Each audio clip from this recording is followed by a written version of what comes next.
Hey, what's going on, everybody? It's Coach Matt, EliteThrowsCoaching.com, coming to you today with a video analysis. And this one is going to be a little bit tricky. This is actually Kevin. Kevin sent me a message on Instagram looking for a video analysis of his throw.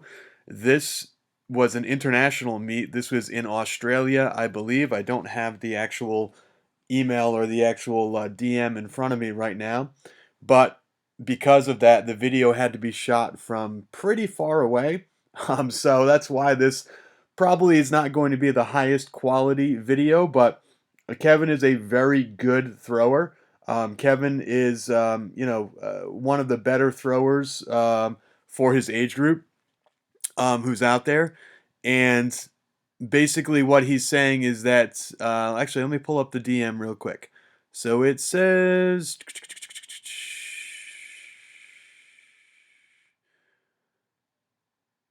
what is it?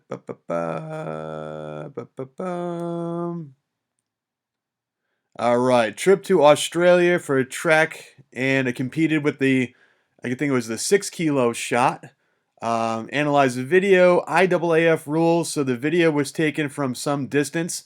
He threw 52 feet and brought home the gold. So 6 kilo shot is 13.2 pounds. It's one of those international weights that we don't see here a lot in the US. So it's a little bit heavier than the 12-pound high school ball, but it is a lot lighter than the 16-pound college ball. There's usually a 5 kilo for the younger high school ages when you go overseas, and then the 6 kilo for the older high school age, like 17, 18 years old approximately, when you go overseas. So let's take a look here and see what's going on. So again, very good thrower, competing internationally, throwing over 50 feet with a 13.2 pound shot with a 6 kilo shot.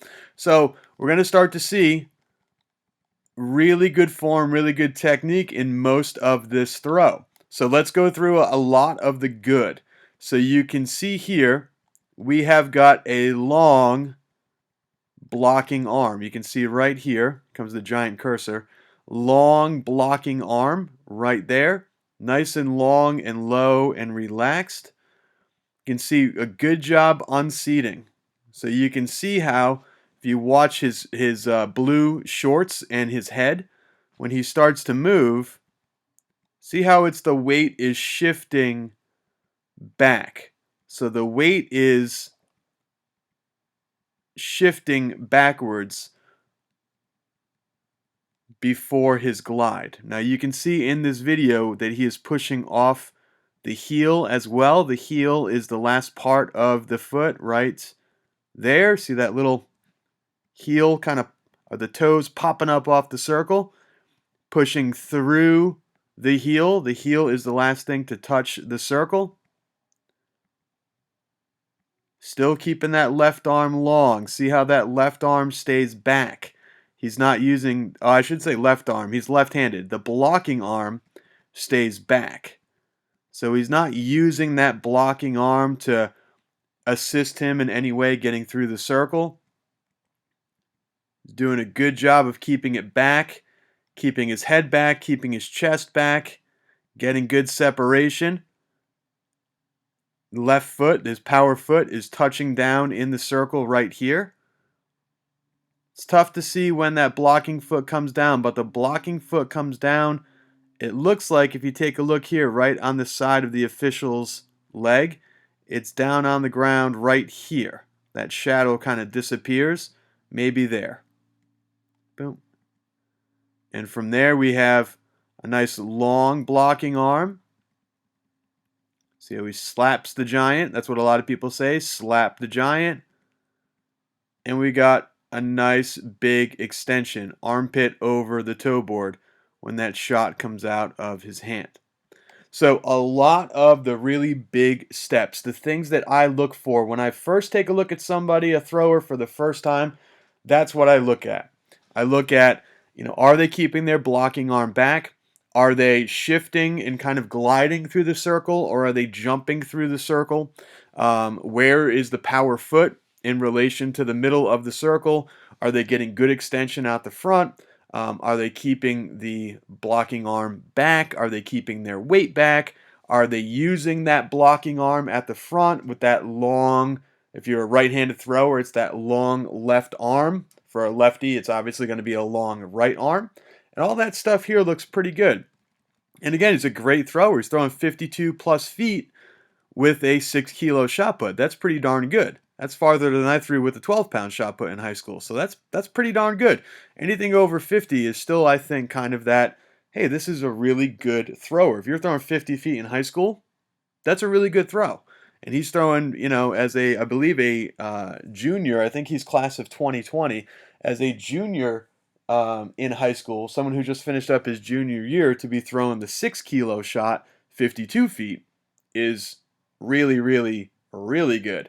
That's going to put him somewhere in that kind of probably the end of next year, like the 57, 58 foot range with the 12-pounder. So that's really nice. But let's take a look at some of the smaller things that he might need to work on. Okay? So let's take a look. As he's coming out of the back, we said he's doing a good job of shifting weight. You can see the hips, that unseating. The hips are moving backwards. The head is moving backwards. He's staying low. As he starts to extend out of the back, he is standing up a little bit more than I would like. You can tell with that shed behind him, that blue kind of pole vault looking shed storage thing behind him, that his head starts very low, almost right near the high jump pit, this blue high jump pit. But as the glide happens, the head and the shoulders and everything starts to stand up a little bit. So I would try to, if I put my cursor right there on his head, I would try to keep a little bit lower in the glide. Try to keep the shoulders down. Try to keep the head down just a little bit more. This isn't really bad.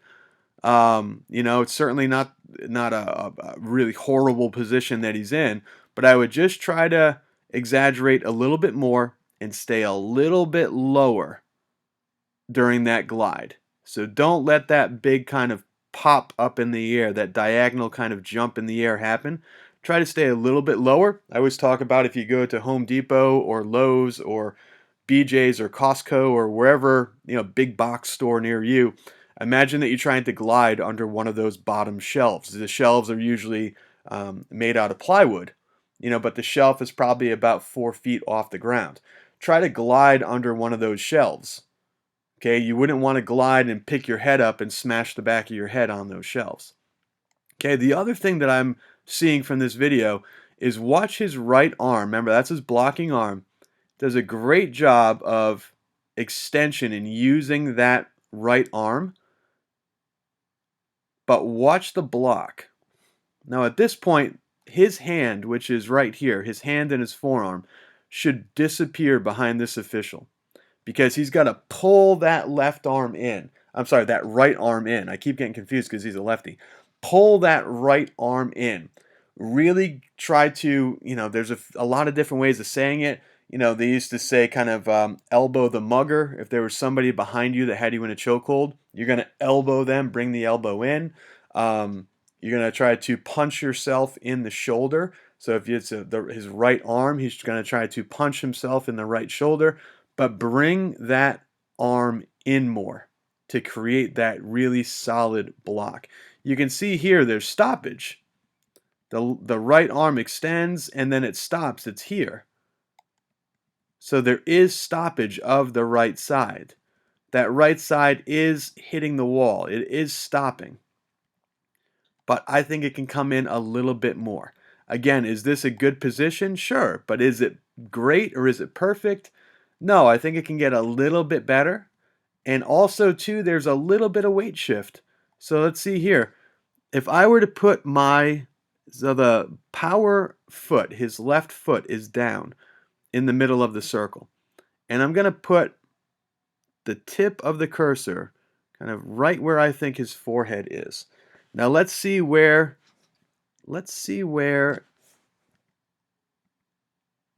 okay, so now his right foot is down. You can see it. Right foot is down at the toe board, right here. there is a little bit of shifting.